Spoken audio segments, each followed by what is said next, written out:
Coucou tout le monde, nous voici pour le dernier update lecture du mois de février.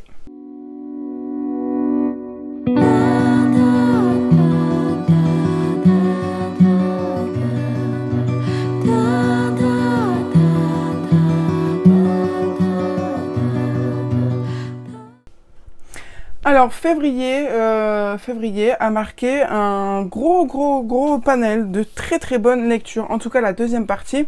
Dans le premier update lecture, je vous disais que la première moitié de février, j'ai eu beaucoup de déceptions, j'arrivais pas vraiment à me mettre dans des livres profondément. Et là, écoutez, j'ai effectué ensuite que d'excellentes lectures, j'ai adoré cette dernière quinzaine de février. Et donc, j'ai 1, 2, 3, 4, 5, 6, 7, 8, 9, 10, 11, 12 livres à vous présenter, dont 3 séries que j'ai terminées. Tout simplement parce que tous les tomes étaient disponibles, je pouvais les lire d'affilée. Donc voilà, c'est pour tout un tas de choses. Cette deuxième quinzaine de février a vraiment été excellente. Donc on commence avec La Flamme des Dragons de Olivia Rose Darling. Donc c'est un livre qui, ma foi, faisait beaucoup parler à un moment donné sur les réseaux. Il a été plutôt bien noté, mais il y avait quand même pas mal d'avis mitigés, ni trop bon ni trop mauvais. Écoutez, moi j'ai adoré cette histoire, j'ai vraiment beaucoup aimé ces personnages.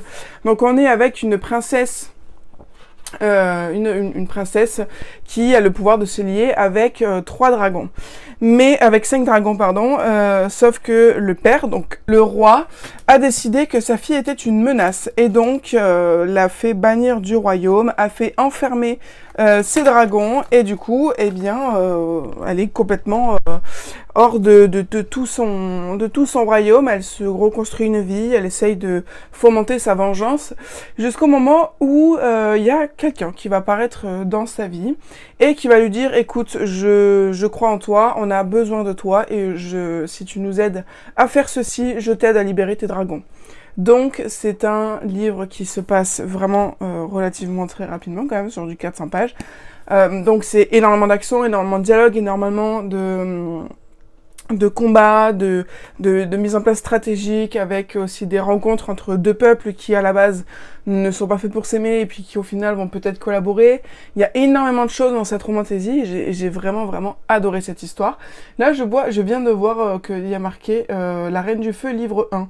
Je pensais que c'était un one shot, mais apparemment il y aurait un second tome, mais il date de en juillet 2025. Donc peut-être que cette année, on aura un autre livre.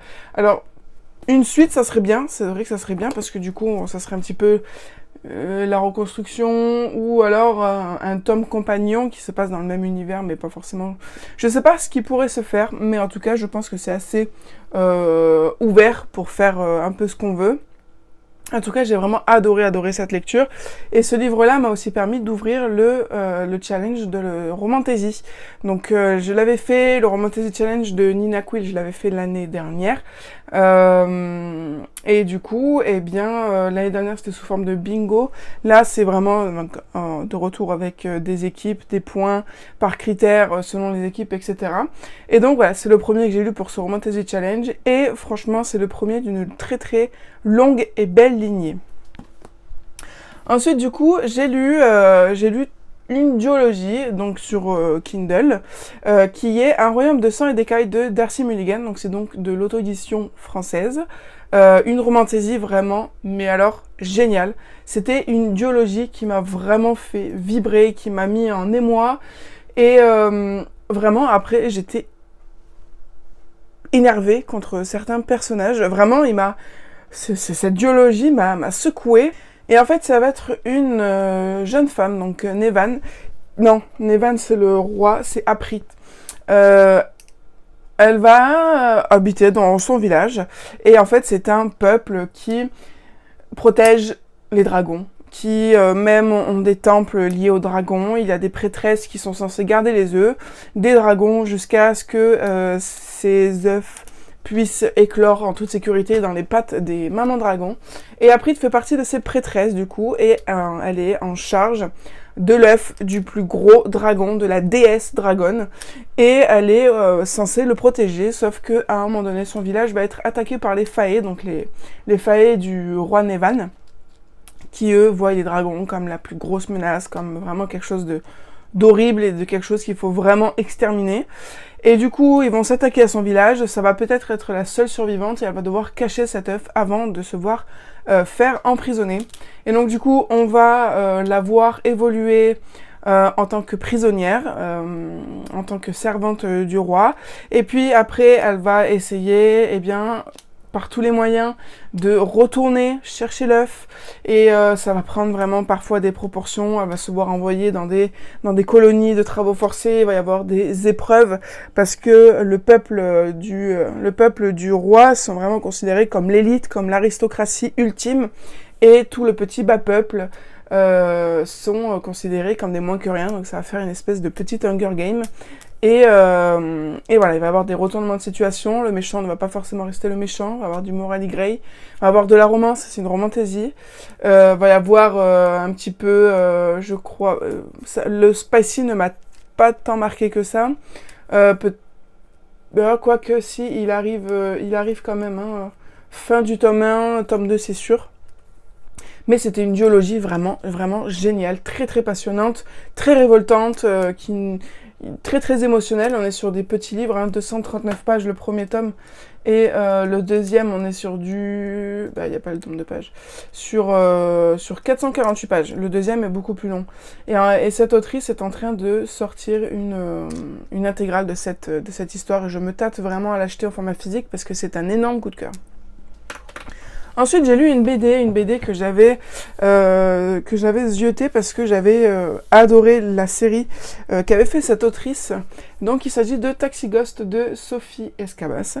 Sophie Escabas fait partie de l'autrice et illustratrice qui ont fait la série Les Sorcières de Brooklyn, donc qui est une BD aussi. Je vous mets la couverture ici, Les Sorcières de Brooklyn.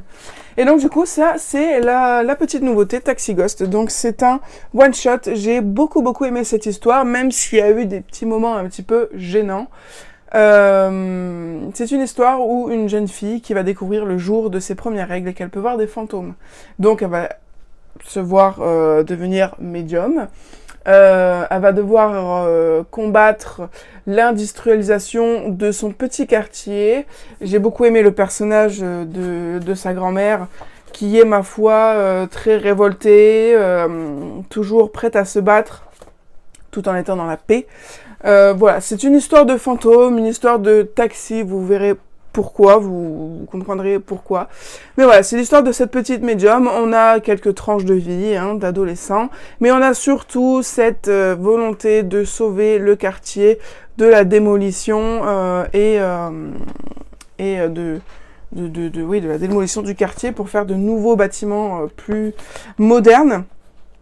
On a quelques passages dans la bibliothèque que j'ai beaucoup aimé où elle va s'attacher d'amitié avec le fantôme de la bibliothèque. Et c'est à côté de celui-ci qu'elle va apprendre comment gérer les fantômes, comment discuter avec eux, etc. Donc vraiment, c'est une bonne petite BD qui vous fera du bien. Voilà, j'ai trouvé que c'était très très bien. Ensuite, j'ai lu une trilogie entière, du coup, de Failles de sel et de sang. Donc, nous avons le premier tome, La dernière couronne, le deuxième, Un océan de ténèbres, et le troisième, Les dieux du chaos. Donc, j'ai lu cette série de 3 tomes en 2 jours seulement, donc de Eulalie Lombard, qui est aussi de la romantaisie française auto-éditée, qui était dispo sur Kindle. Là aussi, j'ai énormément aimé cette histoire, bien que le tome 3 m'a un peu perdu parce qu'il y a eu pas mal de choses qui se sont déroulées au même moment sans forcément d'explication, c'était très rapide, mais dans l'ensemble, si je suis allée jusqu'au tome 3, c'est bien que les 2 premiers étaient vraiment excellents. Le premier était très bien, le deuxième, elle était encore plus, vraiment beaucoup plus. On est sur des personnages qui sont à la fois très sombres et à la fois très lumineux. Ils vont trouver un équilibre, ils vont comprendre que ce sont des amants liés par le destin, qui n'ont pas forcément le choix. mais en même temps, peut-être qu'il pourrait l'avoir. Enfin bon, ça va vraiment être une très très belle romantaisie. Mais vraiment, moi, celui qui m'a marqué le plus, c'est le tome 2, vraiment. J'ai vraiment énormément aimé cette histoire. Donc, on va voir Nysalia qui va être fiancée au prince de son royaume. Mais elle est plutôt guerrière, elle aime plutôt jouer avec les armes, aller à la guerre. Elle veut aller absolument au front parce qu'il va y avoir une guerre entre son royaume et l'Empire qui grappille petit à petit du terrain. Et en fait, son royaume à elle, c'est le dernier rempart avant que l'Empire se soit étalé sur tout le continent. Donc on va avoir énormément de scènes de guerre, mais surtout un personnage très très fort. Attention, c'est quand même un livre où il y a énormément de torture, on va dire, de choses qui se... Enfin, c'est très très sombre parce que, par exemple, elle va se faire emprisonner, c'est pas un spoil. Elle va se faire emprisonner et du lieu où elle se fait emprisonner jusqu'au lieu où elle va être gardée prisonnière, il va y avoir tout un périple de plusieurs jours, de plusieurs semaines qui va se faire à pied et forcément ils vont être maltraités, mal nourris, ils vont se blesser, il va y avoir des morts. Bon voilà, c'est dès le début, ça va être très très sombre. Ça va rester sombre tout le long des 3 livres, mais c'était vraiment vraiment vraiment très très bien. C'était vraiment génial. Donc voilà, là aussi c'est une autrice que je suis très très contente d'avoir découverte. Je crois que oui, j'ai lu que ces 3-là d'elle. Mais voilà, j'aimerais bien découvrir d'autres livres d'elle, mais pour l'instant, je suis encore sur cette série dans mes souvenirs, donc je vais pas me lancer de suite. Mais c'est une plume, voilà, qui est très agréable, qui est parfois incisive, mais nécessaire, et totalement en accord avec l'univers. Donc vraiment, voilà, j'ai vraiment beaucoup beaucoup aimé. Ensuite, il reste 3 livres, dont une série que j'ai terminée. Donc, j'ai pu terminer la série Powerless. Donc, je me suis acheté le brochet. J'ai pu avoir celui-là d'occasion en relié, mais je ne sais pas ce que je vais en faire. Parce que j'ai jaspé moi-même le premier tome, donc je veux jasper celui-ci. Et j'attends d'avoir une info de la sortie du 3e tome en brochet pour pouvoir revendre le relié et m'acheter le brochet pour pouvoir le jasper moi-même. Voilà, donc c'est une série, là aussi, Powerless, c'est vraiment une série coup de cœur. J'ai adoré ce 2e tome qui, ma foi, est dit comme étant plus lent. Mais c'est normal, c'est une chasse à l'homme, c'est tout ce que j'avais imaginé, tout ce que j'avais prévu pour ce 2e tome, donc c'est un énorme coup de cœur. On va donc repartir sur une chasse à l'homme, ils vont réapprendre à se faire confiance, est-ce qu'ils vont pouvoir s'aimer, est-ce qu'ils vont pas pouvoir s'aimer, quel choix ils vont faire, est-ce qu'ils vont devoir se battre, est-ce qu'ils vont plutôt se serrer les coudes, est-ce qu'ils vont ouvrir les yeux sur certaines choses ou pas. Voilà, c'est énormément de questions, énormément de questionnements, ce qui est normal. S'ils se seraient mis direct ensemble, ça aurait été beaucoup trop simple. Il y a tout un cheminement qui est fait. Et en fait, du début à la fin du roman, c'est vraiment le périple. Du moment où elle quitte le royaume pour aller dans le désert et vers les autres contrées où on expulse tous les ordinaires. Et la fin du roman, c'est au moment où ils reviennent au royaume. Dans quelles conditions, nous verrons bien. Et donc là, ça se passe principalement que dans le royaume, même s'il y a d'autres trucs qui viennent après. Mais là, voilà, c'est vraiment très centré sur nos 2 personnages principaux. Donc il faut le savoir pour pas être surpris. Mais c'était vraiment super nécessaire pour avoir une évolution des personnages sensée et équilibrée. Ensuite, nous avons du coup ce 2e tome où nous allons parler plutôt de mariage arrangé, de trahison, de mise à mort, de plans démoniaques. Vraiment, ça a été une énorme surprise ce tome 3. On est quand même sur un livre de 632 pages, donc c'est quand même énorme pour moi. Et il a été tout aussi bien. J'ai trouvé que c'était super bien. Beaucoup disaient que c'était redondant quand on repasse par des épreuves, mais j'ai trouvé que c'était légitime. Tout autant que c'est légitime dans Hunger Games, où Hunger Games, il repasse aussi par des épreuves, donc j'ai pas trouvé ça gênant. J'ai trouvé que c'était plutôt bien fait, d'autant plus que ce ne sont pas vraiment les mêmes épreuves, c'est pas les mêmes buts, il n'y a pas d'autres participants qu'elle-même, donc c'est plutôt quelque chose de très bien pour voir l'évolution du personnage, toujours. Et je trouvais que c'était une très belle façon de clôturer et d'emmener ce final époustouflant. Parce que c'est vrai que moi je m'attendais pas du tout à cette fin et j'étais très surprise. Et ma foi, j'ai été plutôt plutôt contente, vraiment. Donc, vraiment, c'est une série coup de cœur. Si vous avez lu le premier tome, foncez dans cette série si maintenant vous savez ce que les deux contiennent. Là, c'est vraiment concentré sur la romance des deux personnages, même s'il va y avoir énormément d'action, de combat. Ils vont devoir se combattre dans une arène, ils vont devoir se remettre à voler, ils vont devoir traverser des paysages très escarpés et dangereux, ils vont être mis en danger plusieurs fois, ils vont frôler la mort plusieurs fois, ils vont se dire leur cas de vérité, ils vont, voilà, plein de choses. Et là, ça va être justement le retour au royaume et voir ce qui va se passer dans ce royaume. Et surtout, on va avoir tout un secret qui va être révélé, qui va expliquer tout un tas de choses dans l'histoire et qui est vraiment tombé comment on dit ça, au point béni. Je sais même pas si c'est comme ça, mais bon, bref. Pile au bon moment. Donc vraiment, c'est une excellente série que je conseillerais fortement à mes petits jeunes. Il y a du spicy, mais c'est pas non plus... c'est pas trop, c'est pas cru, ça vient pas de nulle part. C'est tout à fait en accord avec leur relation. Ensuite, le dernier livre que j'ai lu et qui est une petite surprise, il s'agit de Iceland de Virginie Despentes de Stardust. Je lui ai mis un 4/5. C'est une romantasy, mais... il n'y a pas d'histoire de magie ou de pouvoir. Il n'y a pas vraiment quelque chose de fantasy. C'est de la fantasy parce que c'est un monde qui est totalement inventé avec des règles bien... donc c'est de la fantasy, mais il n'y a pas de créatures fantastiques. Il n'y a rien d'autre que des humains. Donc nous avons des humains qui sont faits pour la guerre et des humains qui sont faits pour être dans la bibliothèque. Donc... la bibliothèque, c'est la bibliothèque, le grand rassemblement de tout le savoir, au même titre que la BNF par exemple. Et donc nous avons des personnes qui sont en train de se construire de futurs bibliothécaires. Et il va y avoir une guerre qui va se former petit à petit, même s'il y a eu des antécédents avant le début de cette histoire. Ça va être une guerre politique, une guerre écologique, j'ai envie de dire, parce que ceux qui veulent envahir l'Iceland le font parce que leurs territoires deviennent inhabitables à cause de la montée des eaux.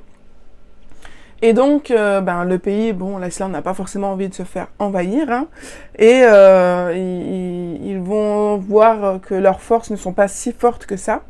Et du coup, le haut pouvoir va décider de prendre des soldats là où on ne pensait pas en avoir, dans les bibliothécaires. Donc, on va suivre une jeune fille qui est dans cette bibliothèque et qui va se voir être choisie parmi plein d'autres apprentis pour devenir des soldats. Et donc, ils vont être formés par une équipe de soldats bien choisis et le commandant de cette équipe va potentiellement avoir une romance avec cette bibliothécaire.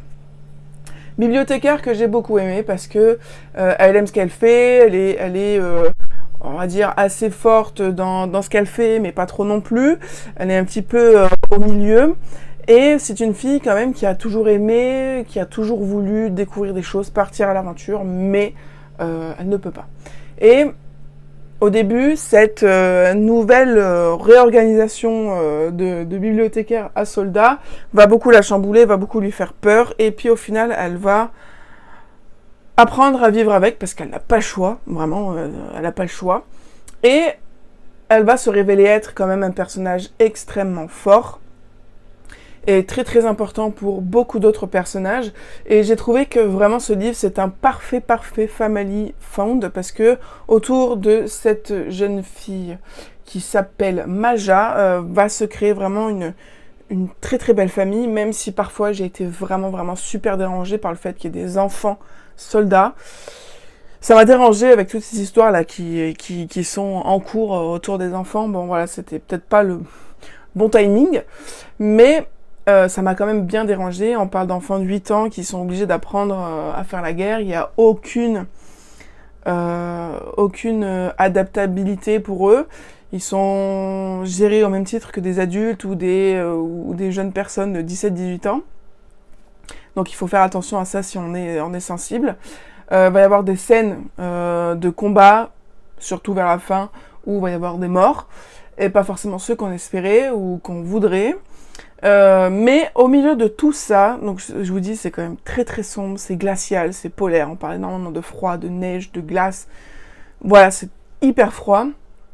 On va avoir une petite romance qui va s'installer dedans, très très mignonne, très très green flag. J'ai adoré cette romance pour le coup. Tout est vert, tout est beau, tout est fait avec consentement, tout est fait avec amour. Il y a une ou deux scènes de spicy parce que un peu, si vous voulez, la scène où on ne sait pas si demain on va vivre encore ou pas. Et j'ai trouvé tout ça, que c'était quand même un très très bon livre, même si j'ai été profondément choquée et attristée par ces enfants soldats. Mais j'ai trouvé que c'était vraiment très très bien. La fin est un petit peu rapide, ça se passe comme ça. Et ça m'a un petit peu frustrée. Mais bon, ça fait partie du jeu quand on écrit des one-shots. Mais tout le voyage jusqu'à la scène finale était vraiment extra. J'ai été super accrochée tout le long de ma lecture. Donc vraiment, aucune déception. C'était un très très joli 4 sur 5 pour une romantaisie polaire qui fait mal et du bien au cœur à la fois. Donc voilà pour ce fin de mois de février, donc ça nous porte à 23 livres pour le mois de février, contrairement à 30 en janvier.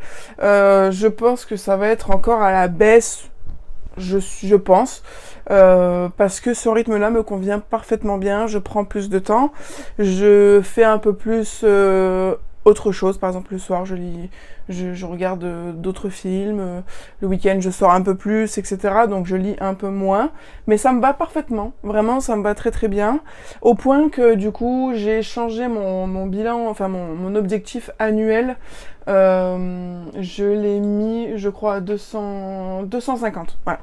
Je l'ai mis, au début je l'avais mis je crois à 400 et là je l'ai descendu à 250 parce que je trouve que entre 20 et 25 livres par mois, eh ben c'est très bien, ça me va très très bien, plus c'est très bien aussi, mais ça me met pas de pression en fait, entre 20 et 25 livres, c'est un très très bon rythme, donc voilà, je revois à la baisse mes objectifs, mais aussi ça me permet de lire des livres beaucoup plus gros que ce que je lisais avant.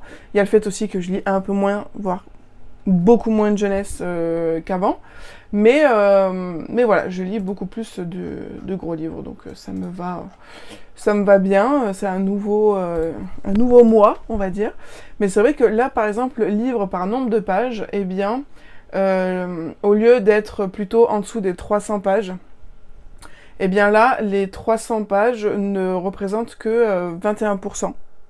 Voilà, le reste, j'ai 43% entre 300 et 500 pages.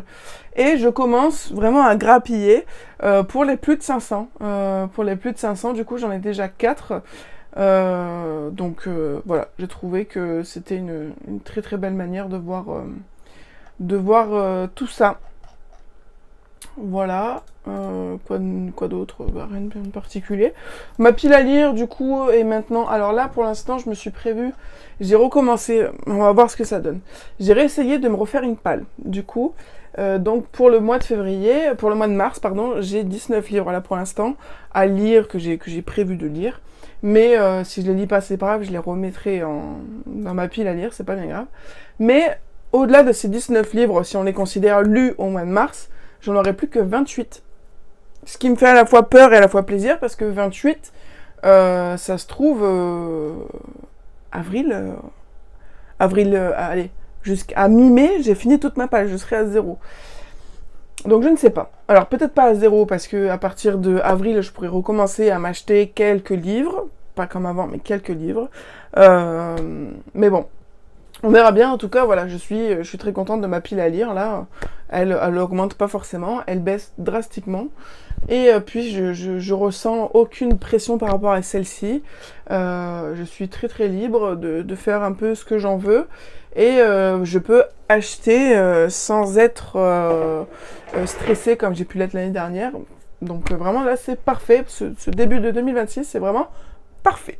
Donc voilà, écoutez, j'espère que cette vidéo vous aura plu. Je vous retrouve mi-mars, qui sera du coup le dimanche 15 mars, pour le premier update du mois de mars. Je peux déjà vous dire que en ce début mars, j'ai déjà lu 2 livres, et 2 livres dont un énorme coup de cœur et un livre que j'ai relu et qui s'est avéré cette fois très bon. Voilà, je vous fais plein de gros bisous, je vous dis à très vite sur la chaîne pour une nouvelle vidéo.